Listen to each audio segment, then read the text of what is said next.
Selamat pagi Bu Diah, selamat pagi Pak Febri, dan selamat pagi teman-teman yang sedang menyaksikan video ini. Saya berharap kalian semua dalam keadaan sehat dan selalu dalam lindungan Tuhan. Tujuan saya membuat video ini yaitu untuk memenuhi tugas sekolah di akhir semester kelas 3, yaitu melaksanakan ujian praktek. Dan pada hari ini saya melaksanakan ujian praktek Bahasa Indonesia, Sejarah, dan PPKN. Ujian praktek yang saya akan lakukan yaitu menceritakan kembali tentang sejarah perjuangan Indonesia. Dan saya memilih peristiwa sejarah pertempuran 5 hari. Pertempuran 5 hari atau dalam bahasa Jawa adalah Palagan Limang Dino. Adalah serangkaian pertempuran antara rakyat Indonesia melawan tentara Jepang di Semarang pada masa transisi kekuasaan ke Belanda yang terjadi pada tanggal 15 Oktober 1945 dan berakhir pada tanggal 19 Oktober 1945. Dua penyebab utama terjadinya pertempuran ini adalah larinya tentara Jepang dan tewasnya Dr. Karyadi. Setelah kaburnya tawanan Jepang pada hari Minggu tanggal 14 Oktober 1945, pukul 6:30 pagi, para pemuda Rumah Sakit Purusara mendapatkan instruksi untuk mencegah dan memeriksa mobil Jepang yang melewati di depan Rumah Sakit Purusara. Mereka menyita mobil sedan milik Kepetai dan merampas senjata mereka. Sore harinya para pemuda mencari tentara Jepang dan menjebloskannya ke dalam penjara Bulu. Pukul 6 sore, para tentara Jepang bersenjata lengkap menyerang dan melucuti 8 anggota polisi istimewa yang sedang bertugas menjaga sumber air minum di kota Semarang atau Reservoir Siranda di Candi Lama. Kedelapan anggota polisi itu disiksa dan dipaksa masuk ke markas Kido Butai di Jati Ngaleh.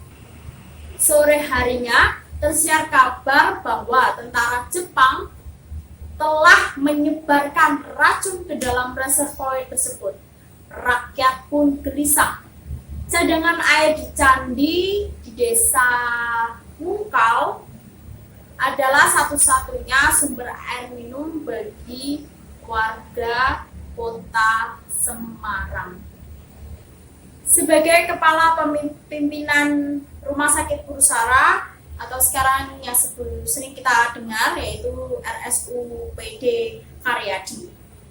Setelah maghrib ada telepon dari pimpinan untuk memberitahukan kepada Dr. Karyadi sebagai kepala laboratorium untuk memeriksa reservoir tersebut karena telah mendengar kabar bahwa reservoir tersebut telah diberi racun atau telah disebarkan racun oleh tentara Jepang. Selepas maghrib ada telepon dari pimpinan kepala Rumah Sakit Purusara yang memberitahukan kepada Dr. Karyadi untuk segera memeriksa reservoir tersebut karena mengetahui bahwa sedang ada berita tentang tentara Jepang yang menyebarkan racun ke dalam reservoir tersebut.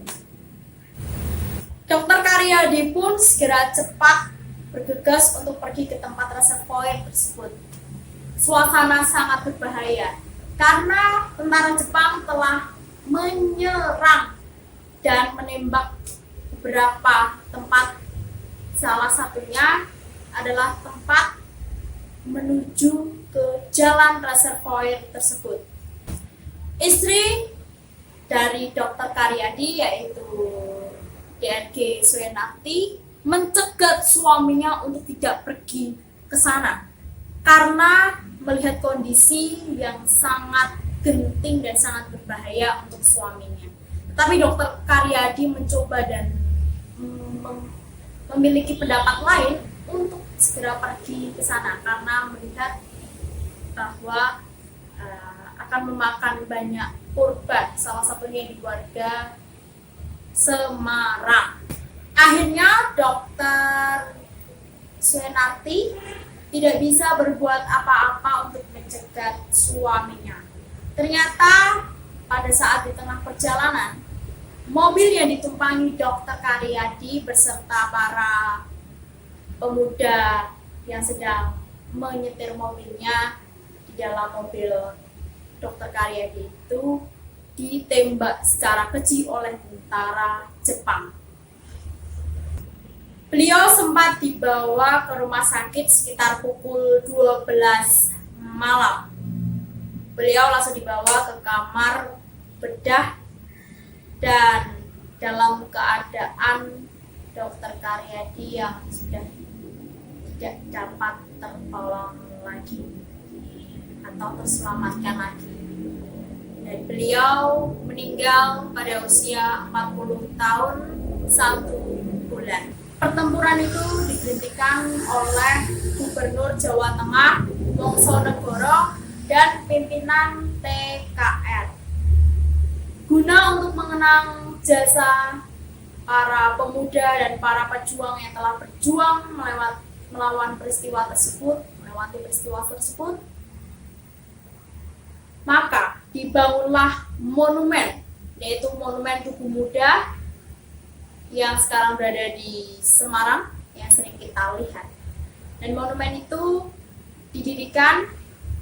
dibangun pada tanggal 10 November 1950 dan diresmikan oleh Presiden Republik Indonesia Soekarno pada tanggal 20 Mei 1953. Nilai-nilai yang terkandung dalam cerita tersebut ialah sikap rela berkorban, semangat pantang menyerah, dan rasa nasionalisme serta patriotisme. Adapun amanat yang terkandung dalam peristiwa sejarah ini, yaitu sebagai warga negara Indonesia, khususnya warga kota Semarang.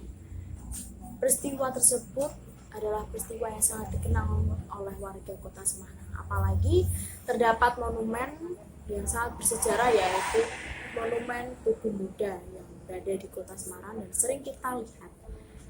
Kita sebagai warga yang baik, kita harus tetap melestarikan, menjaga keluhuran para pahlawan yang telah berjasa di masa lampau.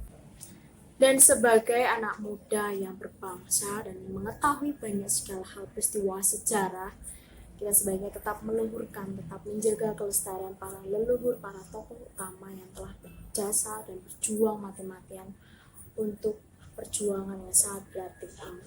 Jadi kita harus tetap semangat dan tetap rela berkorban untuk kemerdekaan Indonesia.